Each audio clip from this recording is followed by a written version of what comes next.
성경 말씀 보겠습니다. 성경 말씀은 히브리서 11장 1절에서 7절까지 말씀이 되겠습니다.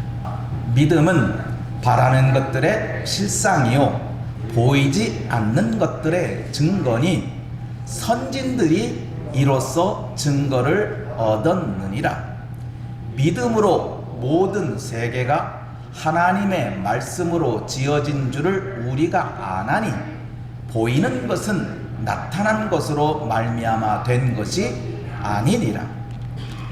믿음으로 아벨은 가인보다 더 나은 제사를 하나님께 드림으로 의로운 자라 하시는 증거를 얻었으니 하나님이 그 예물에 대하여 증언하심이라. 그가 죽었으나 그 믿음으로써 지금도 말하느니라. 믿음으로 에녹은 죽음을 보지 않고 옮겨졌으니 하나님이 그를 옮기심으로 다시 보이지 아니하였느니라. 그는 옮겨지기 전에 하나님을 기쁘시게 하는 자라 하는 증거를 받았느니라. 믿음이 없이는 하나님을 기쁘시게 하지 못하나니 하나님께 나아가는 자는 반드시 그가 계신 것과 또한 그가 자기를 찾는 자들에게 상 주시는 이심을 믿어야 할지니라. 믿음으로 노아는 아직 보이지 않는 일에 경고하심을 받아 경외함으로 방주를 준비하여 그 집을 구원하였으니 이로 말미암아 세상을 정죄하고 믿음을 따르는 의의 상속자가 되었느니라. 아멘. 믿음이 세상을 이깁니다.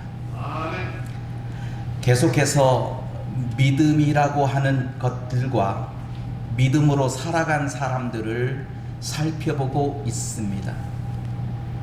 오늘은 믿음으로 방주를 준비한 사람, 곧 노아에 대해서 말씀을 드리려고 합니다.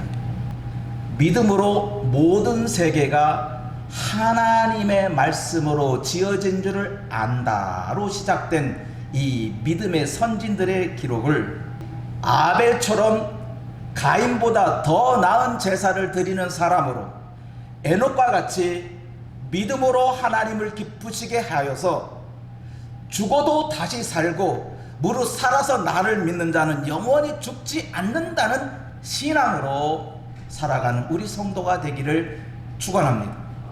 오늘은 믿음의 선진 세 번째 사람으로 노아를 보게 됩니다. 노아를 가리켜서 이렇게 오늘 본문에 말씀하고 있습니다. 믿음으로 노아는 아직 보이지 않는 일에 경고하심을 받아 경외함으로 방주를 준비하여 그 집을 구원하였으니 이로 말미암아 세상을 정죄하고 믿음을 따르는 의의 상속자가 되었느니라. 근데 창세기의 노아의 기록을 보게 되면 노아를 어떻게 정리하냐면은 노아는 의인이요 당대의 완전한 자라. 그는 하나님과 동행하였다라고 창세기 6장 9절에서 노아를 정리하였습니다. 이렇게 하나님께서 노아를 의인으로 당대의 완전한 자로 하나님과 동행한 사람으로 이렇게 일컬었던 이유를 창세기 6장에서 9장까지의 내용을 보면 잘 알 수 있습니다. 당시의 사람들은 모든 세상에 죄악이 가득할 때였습니다. 그리고 사람들의 모든 계획하는 것들이 결론이 항상 악한 쪽으로 생각밖에 하지 않는 그때입니다. 그러나 노아는 여호와께 은혜를 입었더라. 세상의 모든 사람들은 생각하는 것부터 시작해서 생각하는 것부터 악하게 생각합니다. 악한 쪽으로. 그리고 그들이 계획하고 행하는 모든 것들이 항상 악합니다. 그런 세상 속에서 노아는 그렇지 않았다는 것입니다. 어떤 나라에 그 나라의 모든 사람은 외눈박이입니다. 그런데 어떤 사람이 두 눈을 가지고 있습니다. 그럼 외눈박이 나라에서는 두 눈을 가진 사람이 바보 취급당합니다. 마치 그런 것입니다. 모든 사람이 생각하는 것부터 악이고 모든 행하는 것도 다 악인데 노아는 그렇지 않았다는 겁니다. 그러면 당시대의 노아가 처한 상황이 어떻게 되었습니까? 모든 사람이 저 하며 손가락질하는 사람이 바로 노아였습니다. 그런 시대에 살았던 사람이 노아입니다. 그런데 그 시대에 살았던 노아를 하나님은 의로운 자라고 완전한 자라고 그리고 하나님과 동행한 사람이라고 정의를 내렸습니다. 왜? 노아는 은혜를 입은 사람이기 때문에 그렇습니다. 노아도 은혜를 입지 않았다면 그도 똑같이 생각하는 것에서부터 행하는 모든 것들이 다 악할 것인데 하나님이 그에게 은혜를 주시니까 생각하는 것에 죄가 안 되고 행하는 것이 죄가 안 됐다는 것입니다. 그러니 의인이요 완전한 자요 하나님과 동행한 사람이라고 말할 수 있었던 것입니다. 은혜라고 하는 것입니다. 우리 또한 마찬가지입니다. 우리가 사는 세상 속에서 은혜를 빼버리면 우리는 세상 사람과 다른 게 하나도 없어요. 우리 일상생활 속에도 하나님의 은혜를 잃어버리면 우리 일상생활은 세상 사람과 곧 안 믿는 사람과 믿는 사람의 차이는 아무것도 없어요. 믿는 사람에게는 하나님의 은혜가 있기 때문에 세상 사람과 다른 거예요. 믿음의 사람은 모든 것이 하나님의 은혜이기 때문에 잘함도 은혜요 못함도 은혜가 되는 것입니다. 그래서 하나님은 노아를 의인으로 완전한 자로 그리고 하나님과 동행한 사람으로 이렇게 외쳤던 것입니다. 얼마나 악했는지 성경은 이렇게 가르치고 있습니다. 온 땅에 하나님 앞에 부패하여 포악함이 땅에 가득했다. 그리고 12절 같이 읽어봅시다. 하나님이 보신즉 땅이 부패하였으니 이는 땅에서 모든 혈육 있는 자의 행위가 부패 썩어버렸다는 거예요. 이 땅에 존재하는 모든 것들이 다 썩어버렸다는 거예요. 이럴 때 하나님은 노아에게 은혜를 주셔서 노아로 하여금 방주를 준비하라 했어요. 길이가 300규빗 그리고 높이가 30규빗 그리고 폭이 50규빗 그러니까 가로가 130이요 세로가 23이요 높이가 14m랍니다. 운동장 크기만한 공간에 나무로 잣나무로 1층 2층 3층으로 그리고 각 칸을 만들어서 짓는 것입니다. 이게 결코 쉬운 일이 아닙니다. 모든 사람이 죄악이 가득하고 썩고 썩어서 오직 노아만 여호와께 은혜를 입어서 노아는 지금 방주를 짓고 있는 겁니다. 그런데 노아는 여호와께서 자기에게 명하신 대로 다 준행했다. 6장 22절에도 다 준행했다 했고 7장 5절에도 여호와께서 명하신 것은 다 준행 그대로 따랐다는 것입니다. 방주를 지은 이유가 있었죠. 때가 되면 이 땅은 물로 심판이 일어나는데 홍수 심판을 준비하라는 거예요. 제가 어릴 때 한 가지 추억이 떠오릅니다. 옛날에 보면 빨래를 마당에 이렇게 줄을 얹혀놓고 거기다가 이제 빨래를 겁니다. 오늘 비가 올 것 같으니까 마당에 있는 빨래 걷어놓거라. 그런데 제 눈으로 봐서는 어디 하늘이 아니야. 그러니 엄마가 하는 말을 이기로 듣고 이기로 흘려버렸어. 그래서 실컷 밖에서 놀다 보니까 비가 오는 거야. 엄마한테 혼났어요. 어른들은 하늘에 어떤 이상한 느낌을 갖고 비가 올 것 같아서 비 오니까 너 빨래 좀 걸거라 했는데 철없는 아들은 그걸 모르고 엄마의 말을 불순종해서 빨래가 비에 다 맞는 꼴이 되어버렸어요. 근데 노아는 그렇지 않았다는 거예요. 하늘에 무슨 징조가 있어서 지금 몇 년 후면 몇 달 후면 이 땅에 홍수가 날 거니까 그걸 예측해서 그런 징조가 나타나서 방주를 지은 게 아니에요. 하나님이 방주를 지으라고 했기 때문에 방주를 지은 거예요. 어떤 증상, 어떤 현상을 보고 방주를 지은 게 아니라는 말이에요. 이게 노아가 가졌던 믿음이에요. 우리는 종종 하나님의 말씀에 순종한다고 하면서 지금 내 상황이 지금 그거 말씀 들을 상황이에요. 우리는 상황에 하나님의 말씀을 갖다 대서 그 상황에 맞으면 하나님의 말씀에 순종하고, 상황에 맞지 않으면 하나님 아직 때가 안 됐습니다, 나중에 할래요. 근데 노아는 그렇지 않았어요. 아무런 징조가 없어요.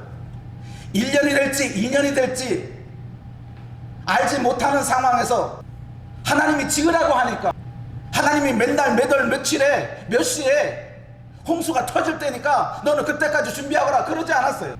그저 이 땅을 내가 쓸어버릴 것이다, 그렇게 방주를 만들어라 해서 방주를 만드는 거예요. 이치에 맞지 않아요. 합리적이지도 않아요. 그런데 노아는 하나님께서 명하시면 그대로 행했어요. 그래서 결국 어떻게 했어요? 그의 집을 구원하였어요. 아들들과 며느리들을 구원하였어요. 그러면 창세기에 이렇게 노아를, 방주를 준비한 이 상황을 오늘 본문에서는 어떻게 말씀했느냐? 믿음으로 노아는 아직 보이지 않는 일에 경고하심을 받았어요. 그리고 그는 그 경고하심을 받고 경외함으로 방주를 준비하여 그 집을 구원하였다라고 했어요. 믿음으로 노아는 보이지 않는 일에 경고하심을 들었어요. 그 경고는 이 땅은 멸망한다는 거예요. 내가 이 땅을 쓸어버리겠다, 홍수로 쓸어버리겠다고 하는 경고하심을 들었어요. 우리도 똑같이 듣고 있습니다. 하나님께서 이 세상에 대해서 모든 것들은 다 사라진다, 이 모든 것들은 다 끝이 있다, 끝이 없는 것은 아무것도 없다, 끝난다, 그게 종말입니다. 모든 것이 끝이 있다는 것입니다. 이건 보이지 않습니다. 언제 끝날지 아는 사람 있습니까? 언제 끝날지 보는 사람 있습니까? 없어요.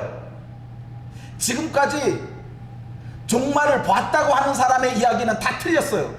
맞은 적이 없어요. 우리 사람들이 어떤 수학적인 계산을 통해서, 어떤 합리적인 계산을 통해서 이렇게 되면 언제쯤 종말이 올 거다, 여러분 절대 믿지 마세요. 왜? 종말은 보이는 게 아니에요. 보일 수가 없어요. 하나님의 엘로 카드를 받았어요. 이 세상은 멸망한다, 이 세상은 끝난다, 언제가 될지는 모르지만 이 세상은 끝난다라고 하는 종말 선언을 받았어요. 경외함으로 방주를 준비했다. 이 경외라고 하는 것은 두렵고 떨림이에요. 노아는 그렇게 믿음으로 하나님을 경외함으로 살았어요. 그리고 방주를 지었어요. 하나님이 지으라고 하는 대로. 그 결과가 어떻게 됐어요? 구원이 한 사람으로부터 시작돼서 온 집안을 구원에 이르게 된 것이 노아입니다. 노아에게 있어서 구원은 나만 누릴 상황이 아니고 내 사랑하는 아내와 내 사랑하는 아들과 내 사랑하는 며느리들이 이 구원에 들어와야 된다는 간절한 소망을 담고 있었기에 아내도 구원받고 아들도 구원받고 그 며느리까지 구원에 이르게 되었던 것입니다. 그리고 오늘 본문 7장 하반절에 이렇게 말합니다. 이로 말미암아 세상을 정죄하고, 세상을 어떻게 정죄했죠? 물로 심판했어요. 그러면서 하신 말씀이 의의 상속자가 되었다. 의의 상속자. 이게 노아가 받은 하나님의 선언이에요. 그런데 우리가 기억해야 될 것이 있어요. 하나님은 물로 심판을 하신 다음에 뭐라고 말씀했죠? 내가 다시는 모든 생물을 홍수로 멸하지는 않는다. 하나님의 심판은 이것입니다. 따라해 봅시다. 비판하지 말라. 그리하면 너희가 비판을 받지 않을 것이요, 정죄하지 말라. 그리하면 너희가 정죄를 받지 않을 것이요, 용서하라. 그리하면 너희가 용서를 받을 것이요. 하나님은 이제 더 이상 물로 정죄하지 않겠다. 예수님께서도 말씀합니다. 나도 너를 정죄하지 아니하노니 다시는 죄를 범하지 말라. 우리는 다른 사람의 죄에 대해서 이렇다 저렇다 판단을 내리지 말라는 겁니다. 그게 정죄입니다. 오히려 무엇을 하냐? 저 사람의 말이 맞고 틀리고를 말하는 게 아니라 너는 용서하라는, 그리해야 너희가 용서를 받는다는 거예요. 정죄를 하게 되면, 죄를 정하게 되면 그 정죄가 나에게 와요. 죄를 정하지 말라요.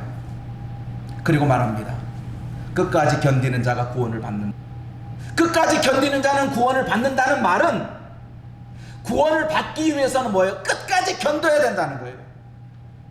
견디지 아니하면 구원에 이르지 못해요. 노아의 방주를 짓다가 일주일이 지나고 한 달이 지나고 1년이 지났는데도 하늘에 먹구름도 하나도 안 끼네.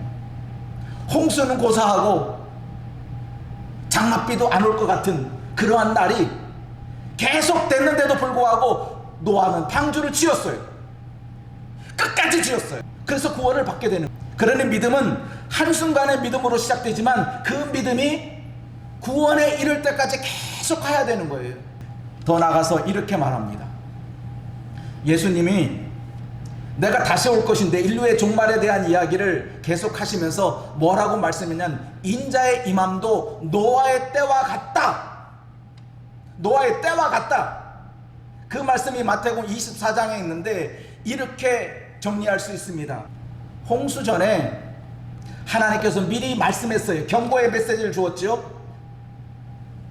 이 땅을 홍수로 쓸어버리겠다는 경고의 메시지를 주었어요. 그 경고의 메시지를 받은 사람들은 먹고 마시고 장가가고 시집가고 자기가 좋아하는 여자로 아내로 삼고 하나님의 딸들, 하나님의 아들들과 사람의 딸들이 혼합해서 네피림이 등장하고 영들이 등장하고 장대의 호걸들이 등장을 합니다. 그런데 그 죄악이 멈추질 않아요. 자기가 죄악된, 자기가 자기 생각이 잘못됐다, 썩었다라고 하는 것을 뉘우칠 생각을 안 한단 말이에요. 홍수가 내리기까지 그들은 그 썩은 것을 멈추질 않아요. 한 사람도 깨닫는 자가 없다는 거예요. 한 사람도 구원받을 사람이 없다. 한 사람도 믿음을 가진 자가 없다는 거예요. 인자의 임함도 그와 같다는 거예요. 마지막 때에 믿음을 보겠느냐? 우리가 지금 믿고 살아가는 일에 얼마나 경외심을 갖고 두렵고 떨림으로 우리가 신앙생활해야 되는지 분명히 깨달아야 돼요. 주님께서 오시는 날은 홍수의 임함과 같이 불현불식까지 강도가 도둑이 오는 것처럼 불현불식간에 찾아올 것인데 그때까지 여러분들 믿음은 자기 상황 따라서 요리 가고 저리 가고 그럴 믿으면 안 돼요. 그러므로 우리가 깨달을 일이 있습니다. 우리는 경고하신 하나님의 말씀을, 주님께서 우리가 다시 오겠다는 그 말씀, 도적같이 임하는 그 말씀을, 경고하심을 똑똑히 듣고 이제 이 귀로 들었으니 마음판 사랑을 갖지 못하면 어느 누구도 주님을 맞이할 수 없어요. 그런 우리가 사랑하는 건 두렵고 떨림으로 사랑해야 되는 거예요.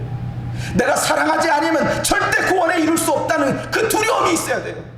내가 누군가를 미워한다면 나는 구원에 이룰 수 없으니 내가 어떻게 다른 사람을 미워할 수 있겠느냐? 깨닫지 못하면 망한단 말이에요. 그러니 이 경고의 메시지를 불현듯 갖고 그래 맞아, 믿음으로 살아야지, 믿음으로 살아야지. 하나님의 말씀, 그래 사랑하라고 그랬으면 사랑하는 거지. 내 상황이 어땠든 저땠든 그것이 우선이 아니라 하나님의 말씀이 우선이지. 이런 믿음으로 우리 성도들이 구원에 이르는 성도가 되길 축원합니다. 기도하겠습니다.